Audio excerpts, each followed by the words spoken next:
Pagi. Jadi saat ini saya juga sudah nggak sendirian nih untuk melakukan sesi Q&A gitu, sesi tanya jawab gitu. Nah, di samping saya, di sisi kiri saya ini ada Coach Hans ya, Yes. Coach Hans Sivano gitu. Jadi beliau ini adalah co-founder and managing partner dari Sportsight Consulting Indonesia. Betul. Berarti ya Coach ya. Betul. Oke, ya. Jadi karena ini sesi tanya jawab, untuk pertanyaan pertama nih Coach mungkin bisa menjawab teman-teman semuanya juga dari sahabat MSI. Jadi yang pertama nih, mengapa sih perusahaan perlu menyiapkan fisik dan mental karyawan nih Coach untuk menyambut tahun 2023 gitu? Yes. Mungkin ada kayak step by stepnya yang harus dilakukan dari perusahaan juga atau dari sisi karyawannya juga gitu. Yes, definitely. Kalau Bu Meta pernah suatu hari mau berangkat kerja tapi ternyata lupa ngecas handphone, nah begitulah sama seperti kalau karyawan itu stamina fisik dan mentalnya nggak ada. Satu, kalau kita udah lupa ngecas handphone itu berarti kayak kita nggak punya stamina fisik. Jadi mau kerja satu hari pun masuk kantor memenuhi 8 jam persyaratan di kantor, percuma aja. Gitu. Yang kedua, walaupun baterainya full, kalau ini lemot sekali, percuma juga. Kita mau buka apa-apa nggak bisa, lambat gitu kan. Nah, sama seperti kalau kita nggak upgrade mental skill kita. Jadi makanya yang namanya stamina fisik dan mental itu ibaratnya saya analogikan seperti baterai handphone dan prosesornya handphone. Kalau baterainya drop, prosesornya lemot, handphonenya nggak bisa dipakai, butuh diganti. Gitu. Oke, jadi kalau tadi katakanlah contohnya seperti handphone gitu ya, Coach ya. Jadi kalau misalnya baterainya memang drop lalu menjadi lemot, ini kan seperti istilahnya seperti mungkin saya gitu ya. Jadi kalau misalkan nggak dicas nih sayanya ya dengan fisik dan mental yang sehat gitu ya, jadi bisa juga membuat saya mungkin datang ke kantor juga jadi mager itu tadi gitu ya, males gerak gitu ya Coach ya. Oke, yang kedua nih Coach, apakah persiapan fisik dan mental penting bagi karir karyawan?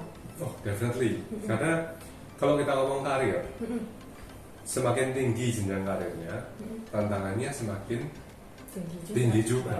Nah, tantangannya semakin tinggi ini kalau tidak diimbangi dengan stamina fisik dan mental yang lebih tinggi, ini nggak bisa dihadapi.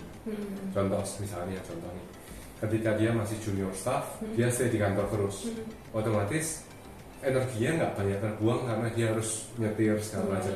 Ketika misalnya katakanlah dia naik level posisi, dia harus visit customer, dia harus keliling segala macam.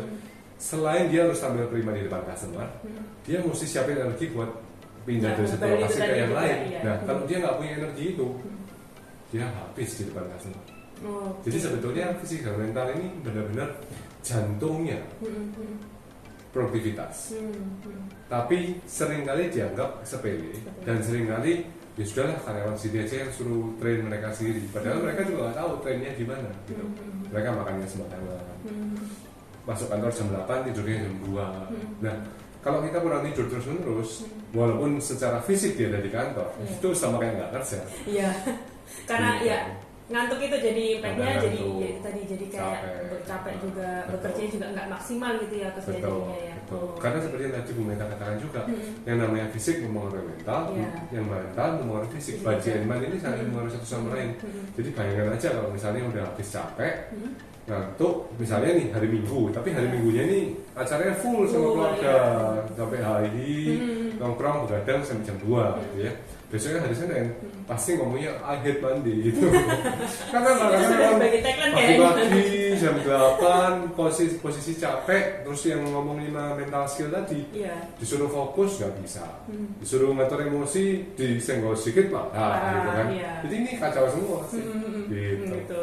Oke, nah apa saja sih kemungkinan yang terjadi terhadap karyawan maupun perusahaan Coach jika kesiapan fisik dan mental karyawan itu tidak dibangun dengan baik gitu ya, mungkin ya asal-asalan gitu nggak ada pendampingan mungkin. Nah itu akibatnya itu apa ya Coach?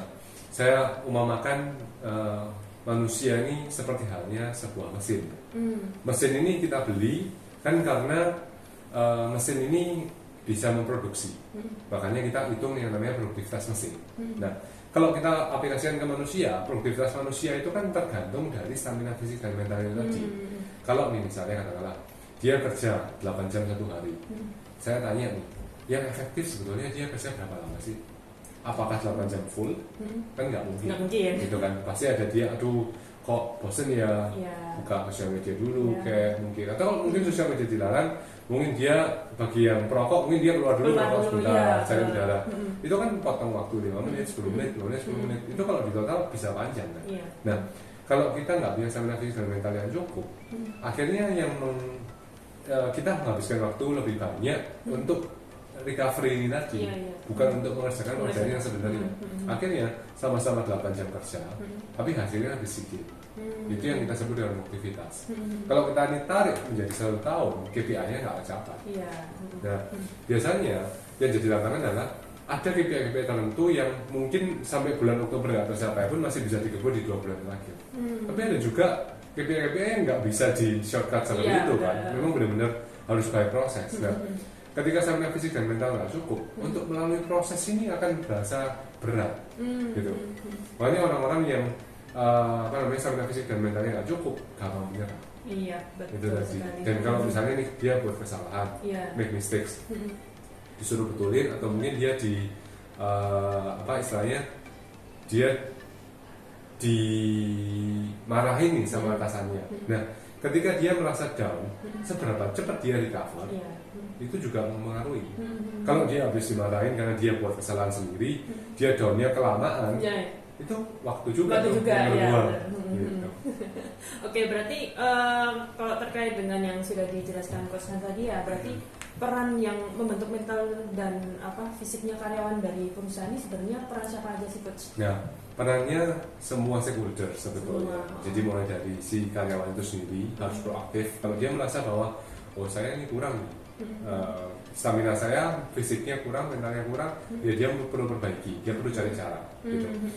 Dari sisi atasannya yang melihat atasan langsungnya itu mesti waspada juga, karena kalau kita nggak aware tim kita ini sedang ada kondisi apa, yang terjadi adalah kita bisa salah treatment. Contoh seperti ini, misalnya sih bawahannya baru ada kejadian di rumah yang menyebabkan dia ini down secara mental, misalnya dia cekcok di rumah tangga, atau mungkin kejadian yang heboh besar gitu ya, rumahnya terbakar habis misalnya. Kalau atasannya nggak tahu, dia suruh masuk kantor, lalu pekerjaannya di mana-mana segala macam, ini bisa resign mendadak nih, gitu. Kalau nggak resign mungkin ya pekerjaannya nggak karu-karuan, sampai atasannya harus memutuskan ini udah nggak cocok nih di perusahaan ini. Padahal itu hanya terjadi karena ketidakpekaan si atasan untuk melihat karyawan ini. Dari sisi employer, pemberi kerja, dari sisi perusahaannya juga mesti aware. Makanya kita punya satu alat ukuran kita yang paling cepat itu namanya stress and recovery profile. Bisa mapping, tujuannya apa? Kita supaya langsung tahu mana sih karyawan yang perlu dibantu. Nah, karena mapping ini hal yang sangat krusial. Karena gini, kadang-kadang perusahaan ketika growing, awalnya mungkin cuma bertiga, berempat gitu. Ketika perusahaan ini 2 tahun, 3 tahun, 4 tahun, 5 tahun, 10 tahun, perusahaannya jadi 200 orang, si owner atau pemimpin perusahaan ini nggak mungkin bisa benar-benar tahu 200 orang ini setiap bulan kondisinya gimana. Nah, otomatis kalau nggak tahu gimana kondisi mereka, kita nggak tahu siapa yang sebenarnya butuh treatment. Nah, itulah pentingnya mapping. Ketika di mapping, kita secara instan langsung tahu, sebetulnya ini loh yang perlu di treatment, ini loh yang perlu di reach out karena mungkin dia punya masalah. Kita mungkin nggak tahu masalahnya apa, tapi kita tahu bahwa dia sedang butuh bantuan. Kata kuncinya itu. Oke. Berarti kan kalau misalnya memang sudah mengetahui kebutuhannya dari karyawan ini, butuh bantuan yang seperti apa, nah itu bisa meningkatkan performa karyawan itu sendiri juga ya Coach ya? Betul sekali. Jadi dari itu, jadi kesiapan fisik dan mentalnya seperti apa sih untuk peningkatan performanya karyawan itu? Jadi yang kita tingkatkan itu kita sebutnya ada 3 bagian gitu ya. Yang pertama bagian mentalnya sendiri, yang kedua bagian fisik dari sisi olahraganya, yang ketiga dari sisi nutrisinya. Kalau kita ngomong dari sisi mentalnya, kita ajarkan yang namanya 5 mental skills, keterampilan mental. Keterampilan mental itu kita istilahkan, satu, gimana caranya dia menguasai diri, konsentrasi, percaya diri, menghadapi tantangan, dan juga teamwork. Kita istilahnya kalau dalam bahasa Inggrisnya 5C, composure, concentration, confidence, capability, dan cohesion. Dan kalau dari sisi fisiknya itu kita latih dari 2 hal, aerobic training untuk stamina fisiknya, sama functional training untuk otot-ototnya, keseimbangannya, balance-nya. Jadi dia nggak gampang jatuh misalnya, nggak gampang terkilir segala macam. dari sisi nutrisi ada beberapa strategi nutrisi yang bisa meningkatkan performa. Misalnya contoh kalau dia mau meeting penting, nutrisi seperti apa yang harusnya dia konsumsi. Oh, itu juga ada juga itu juga ada. Atau misalnya dia lagi stres berat gitu ya, nutrisi seperti apa yang bisa membantu dia meredakan stres. Kalau dia lagi malam misalnya mau cepat tidur, dia karena besok pagi harus pagi-pagi banget, nutrisi seperti apa yang harusnya dia konsumsi supaya tidurnya lebih pulas. Itu juga ada. Jadi nutrisi ini nggak cuma sekedar asal makan pokoknya kan yang tapi mesti kita tahu bahwa oh ini sekarang saya lagi butuhnya apa nih, gitu. Baru kita sesuaikan nutrisinya.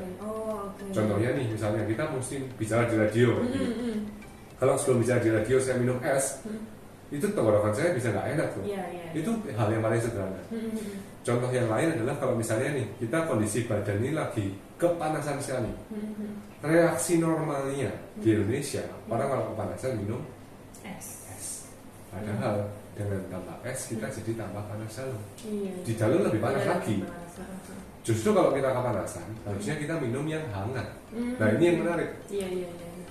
Kalau kita kepanasan kita minum yang hangat, badan kita lebih cepat mendinginkan diri, kita lebih cepat merasa dingin. Nah ini kan strategi yang kecil tapi manfaatnya besar gitu. Hal seperti ini yang biasanya orang-orang nggak banyak tahu, tapi perlu tahu kalau dia mau performanya tinggi. Kayak gitu. Oh oke, berarti sebenarnya juga dari diri kita sendiri harus yang mengenali diri kita juga ya, badan kita, tubuh kita gitu ya Coach ya. Oke, nah lalu gimana sih caranya Coach supaya fisik dan mental ini stabil dengan lingkungan? Mungkin kalau sekarang di era ya perusahaan yang sedang naik turun ya, penyesuaian setelah pandemi, lalu kesiapan di tahun 2023. Nah itu gimana sih caranya supaya stabil gitu fisik dan mentalnya? Caranya supaya stabil, mereka perlu menyediakan ekosistem yang memfasilitasi ada namanya 3C. Satu, membangun konsistensi.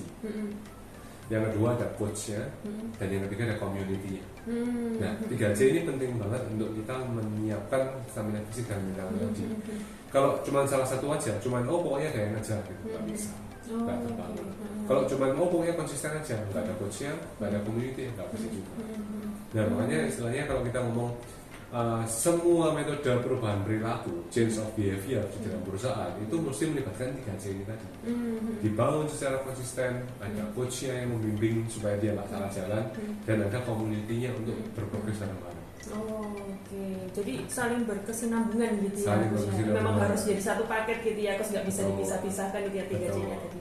Oke, ini pertanyaan terakhir nih Coach. Jadi apa sih indikator dari fisik dan mental karyawan yang sehat itu? Indikatornya? Kalau kita nggak pakai alat ukur, cara ngeliatnya gampang. Kita lihat aja pada waktu kita ketemu gitu ya misalnya. Ini kita nggak ngomong soal body shaming ya. Tapi sebetulnya misalnya contoh ukuran fisik ini erat kaitannya sama berat badan, tinggi badan, itu erat kaitannya. Karena apa? Hanya dengan melihat orang ini badannya seperti apa, kita bisa menerka rutinitasnya dia seperti apa, cara makannya gimana, pilihan-pilihan makanannya gimana, pola hidupnya gitu pola ya, hidupnya gimana, betul. Hanya dari fisik aja. Contoh nih misalnya nih, kita tahu bahwa yang namanya kalau hari ini kita sikat gigi, itu tidak serta-merta membuat gigi kita jadi bagus. Kita hari ini nge-gym, nggak serta-merta otot kita jadi tumbuh kan. Nah, tapi kan kalau kita lakukan ini secara berulang kan hasilnya kan kelihatan. Bedanya yang teratur sama tidak. Nah, itu maksudnya. Jadi, karena memang semua itu kita bisa prediksi, walaupun mungkin nggak 100% akurat dengan alat ukur yang tepat gitu. Cuman memang itu kalau dari sisi fisik ya, gampang banget lihatnya. Kalau dari sisi mental, ini agak susah. Karena mental ini nggak kelihatan. Bisa jadi orang ini kelihatannya fine-fine aja, di tempat kerja juga santai, bisa doing well gitu ya. Tapi ketika dikasih tantangan yang tadi saya ceritakan, dia lari dari kenyataan. Dan berarti itu tadi, aduh Pak, kalau ini nanti dulu ya Pak, saya masih sibuk. Bukan masih sibuk, dia nggak punya stamina mental. Jadi ada aja alasannya gitu ya Coach ya, jadi keseharian di pekerjaannya gitu ya. Oke, terima kasih Coach Hans ya sudah hadir dan melakukan sesi tanya jawab ini untuk sahabat MSI semuanya. Terima kasih ya. Thank you so much, Bu Mita. Selamat pagi.